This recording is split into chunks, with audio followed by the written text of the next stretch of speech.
शहद देने का तरीका ये होता है कि अगर खांसी बहुत ज्यादा है, ठीक है, छोटे बच्चे, चाहे वो नौज़ायदा बच्चे हों, 2-3 महीने वाले बच्चे, 6 महीने के, या आप बड़े, कोई भी है, तो उसका एक तरीका है।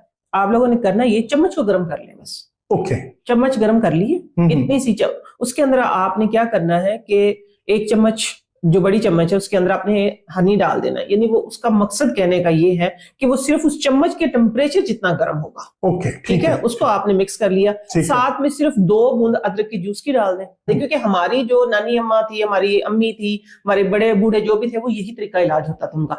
और थोड़ी सी, क्या कहूँ कि चुटकी का चौथा हिस्सा काली मिर्च, ओके, हाँ, उसको मिक्स किया। क्योंकि अब वो चम्मच तो गर्म है, ठीक है, उसने जितना टेम्परेचर लेना था, वो गर्म चम्मच तो आप बच्चे के मुंह में या बड़े के मुंह में नहीं ना दे सकते। आपने बस उसके अंदर हिला के दूसरी चम्मच में डाल के फौरन से ले लेना। वो आप कहेंगे दूसरे पंजाबी में जिसको कोसा कोसा बोलते हैं, हाँ जी, हनी पकाना नहीं चाहिए।